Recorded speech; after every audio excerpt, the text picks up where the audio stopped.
In this video, I am going to talk through some of the activities that you can do to create a fresh start for the New Year's. And all of these activities I'm actually going to be recording myself doing in the next few days. So I'm going to be showing you along the way as I reset my life so that you can get motivation to reset your own life. These are the kind of activities that will make you feel refreshed, inspired, and renewed for the new year. If you want to stay up to date with that, you want to get motivation and inspiration so that you can do your own kind of reset for yourself, make sure to click the subscribe button down below. Step 1 of your New Year's reset is a digital declutter. Your devices are these amazing tools that can enable you to do so many things. You can use them to start a business, to create a social media presence, to journal every day, to stay organized, and to meditate.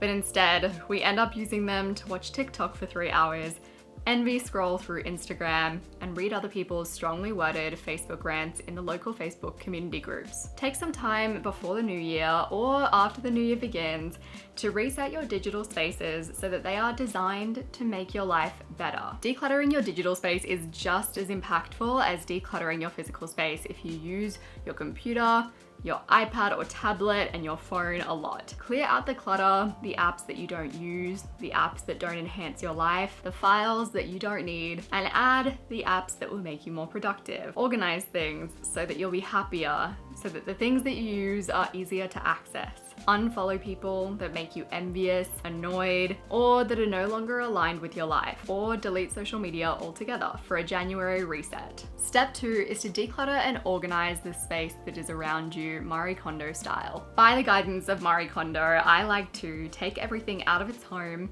so that I can see it in a new light. This just makes it more likely that you'll declutter more thoroughly and you won't skip over things just because you are visually used to them. Pick things up one by one, that way you're considering everything individually. Don't over declutter. If it has a functional purpose but you don't like how it looks, don't get rid of it unless you can replace it. After you declutter, set some limits around what you buy and bring into your space. This is a big one. There is no point in decluttering without setting something like this up. Otherwise, it'll go straight back to the way it was. When it comes to organization, I like to apply these principles. Make everything easy to see and easy to access. Store things vertically. Marie Kondo changed my life with this advice and my drawers are nearly always organized thanks to her. Create homes for everything. This is literally the key for an organized home. Even if you don't declutter, you can keep your space clear and organized by embedding this principle. I documented my original decluttering journey on my channel through my 30 Days to Simplify challenge,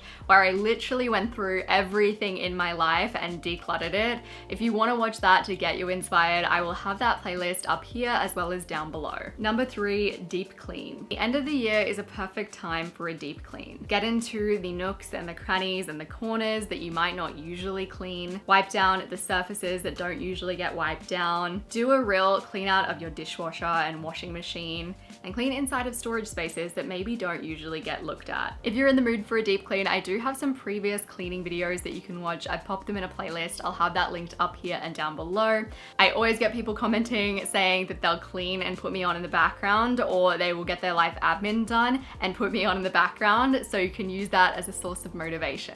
Step 4, have an end of year life admin day. You don't want to go into the new year dwelling on the old, annoying, and small to-dos. Set aside a day before the end of the year or at the start of the new year to move through the life admin that you've been procrastinating. Book any appointments that you've been avoiding making, getting the skin check, the eye check, or doing the orthodontist consultation, sign up for the insurance, and finally put all of your passwords in a password manager. When it comes to prioritizing what you do on your life admin days, I like to prioritize the things that are low effort, high impact. A few things like that I've done in my life admin days this year have been buying and setting up a more ergonomically friendly computer chair. That'll impact my life in 5 years' time. I signed up for a pill delivery service that I don't miss a day of my pill. Potentially could have a huge impact on my life. I got my mom/bookkeeper on as a signatory for my account, saving me a ton of time every month. And I went through my subscriptions and saved myself hundreds of dollars and a ton more. I also think there is space to tick off the low effort and low impact items that maybe aren't as important and long-term impactful,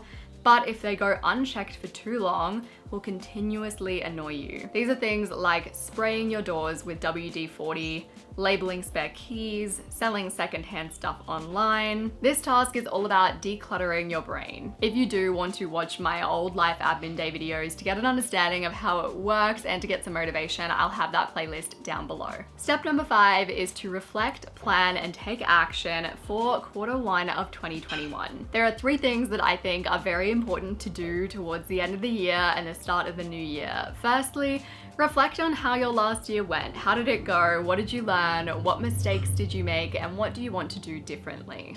This year being a particularly difficult one on a global scale, you might have learned a lot about yourself and what you want out of life and what you don't want out of life. Then start planning. I like to brainstorm on what goals are going to have the most impact on me in the new year by asking myself questions like, what are you struggling with and what could you do to make that struggle less difficult for you? What traits do you want to embody this year and how could you embody them? How do you want to feel and what could you do to make yourself feel that way? I split my year into quarters using my life map daily. That way every quarter I am setting new goals for myself and keeping my goals short term so that I'm still motivated to keep on ticking them off. I work on my goals using my weekly planning, daily planning, and monthly planning pages in my planner. If you are looking for a goal setting system that works, I have used this planner to achieve smaller goals like launching a Skillshare course, starting to work out, completing online courses, going to Toastmasters, getting my financial life together, launching a planner brand. It is a planner designed to help you to map out an enjoyable life and to map out how to achieve meaningful goals. I'm going to have that linked in the description down below. You can grab your copy of the Life Map Daily or the Life Map Weekly, whatever your preference might be. If you want reset content, you are going to absolutely love the next week on my channel. Make sure that you hit the subscribe button so that you stay up to date with all of the reset content that is coming out. I appreciate you so very much and I will see you soon.